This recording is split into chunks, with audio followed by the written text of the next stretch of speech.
Hi అండి, అందరికీ happy Sunday. మీ ఇంట్లో సండే స్పెషల్ ఏంటండి? మా ఇంట్లో ఏమీ లేవండి. ఇదిగోండి ఆకులు అలమలే. ఎందుకంటే మొన్న పెద్ద వీరనారిలాగా ఫీల్ అయిపోయి ఆనపకాయ కూర వండేసి అది పప్పు దోసకాయని మా వాళ్ళకి అబద్ధం చెప్పి పెట్టేశాను. కానీ వాళ్ళతో పాటు నేను తినాల్సి వచ్చిందండి. అప్పటి నుంచి కూడా రొంప అసలు ముగ్గకైతే ఆనకట్ట వేసినా కానీ ఆగట్లేదు. ఏదో సామెత ఉందో చూసారా, కొంచెం కొడితే మంచలం మాయం చేసిందని. ఇప్పుడు ఏదో నేను ఆ 10 రూపాయల ఆనపకాయ గురించి చూసుకున్నాను.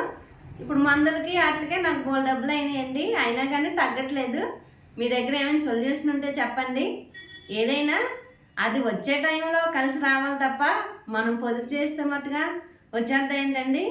ఏదో దురాశ దుఃఖాన్ని చేయటం అంటారు కదా, అలా అయింది ఇప్పుడు నా పని. సండే రోజు కక్క ముక్క లేకోకుండా అయింది నా పని అయితే. ఇప్పుడు ఇదిగోండి ఇలాగ ఆకులు అలవనే తినాల్సి వస్తుంది. ఇప్పుడు ఏదో ఈ నానకాయ ముక్కలు డస్ట్బిన్లో పడేస్తే వచ్చే నష్టం ఏముందండి? కోరి ఇప్పుడు కొని తెచ్చుకున్న నష్టం లాగానే ఉంది ఇప్పుడు నా పని అయితే. అందుకని రండి తోటకూర వండేసుకుందాం.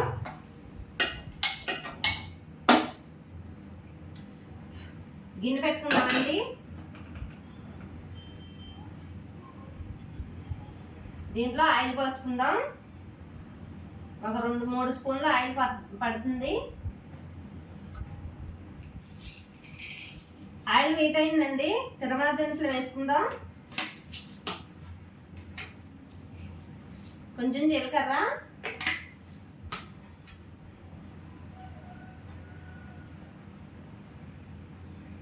ఇదిగోండి వెల్లుల్లిపాయలు,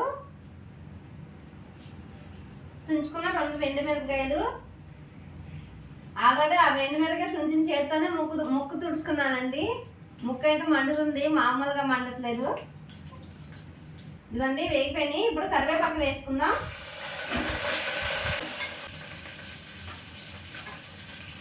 ఇదిగోండి ఒక చెక్క ఉల్లిపాయ, 4 పచ్చిమిరపకాయలు కట్ చేసుకున్నాను, వేసేద్దాం.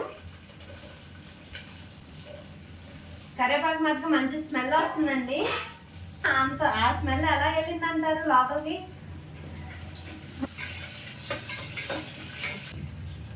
ఉల్లిపాయలు అయితే వేగిపోయినాయండి. ఇప్పుడు తోటకూర వేసేసుకుందాం.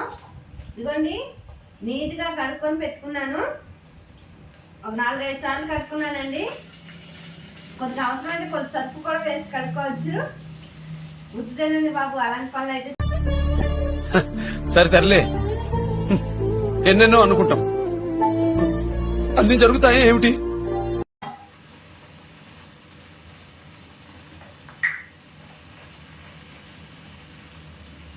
ఇదిగోండి ఒక 1 టీ స్పూన్ పసుపు వేసేస్తున్నాను. కర్రీకి తగినంత సాల్ట్ అండి. నేనైతే 1 స్పూన్ వేస్తున్నాను, స్పూన్ నిండా వేస్తున్నాను. నాకు ఎందుకనండి ఉప్పు అయితే ఉప్పు కారం అవి చేత్తోనే వేయడం ఇష్టం, అందుకని నేను అలాగే వేస్తాను. కావాలంటే మీరు స్పూన్తో వేసుకోండి. మధ్య మధ్యలో చెక్ చేసుకుంటూ ఉండాలి. నేను కూడా ఈ మధ్యలో 3 సార్లు ముక్కు చీరుకొని వచ్చానండి. 3 సార్లు ముక్కు చీరుకొని 4 సార్లు అద్దంలో చూసుకున్నాను, ఎక్కడ ముక్కు ఆరిపోయిందని భయం వేసింది. ఆహా, మెత్తగా నేవులాగా అయిపోయిందండి. చూసారా, తోటకూర మంచిది అనుకుంటా. చూడండి మెత్తగా నేవులాగా అయిపోయింది. ఇప్పుడు కారం వేసుకుందాం. కొంచెం ఎక్కువ అవసరం లేదు, వేసాం కాబట్టి ఎక్కువ వేయ అవసరం లేదు. చిన్నపిల్లలు ఉన్నారంటే ఇది కూడా వేయ అవసరం లేదు. ఇవ్వండి చిన్న స్పూన్ లైట్గా. ఇదిగండి చూసేయండి ఒకసారి మీరు కూడా. ఇదిగోండి చూసారా, ఇంకొంచెం ఎగపెడతా. ఇదేనే చాలా అద్భుతంగా ఉందండి. తింటే ఇంకా నా సామరంగా ఇంకేమైనా ఉంటుందా? జంపర్ మే బంపర్ కూర కదండి, అంత బాగుంది.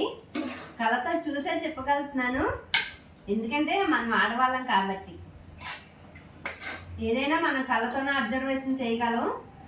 ఇగోండి అటువంటిది మనం వండే కూర మనకు తెలీదా? చూసారా అసలు? ఇదిగోండి ఎంత బాగుందో, చూస్తేనే అసలు టెంప్టింగ్గా ఉంది. తింటే నా సామరంగా ఎలా ఉంటుందో అనిపిస్తుంది నాకైతే. పొద్దునుంచి ముక్కు చీది చీది ఉన్నానేమో ఇలా వేడి వేడిది గొంతులోకి వెళ్తుంటే చాలా హాయిగా అనిపిస్తుంది.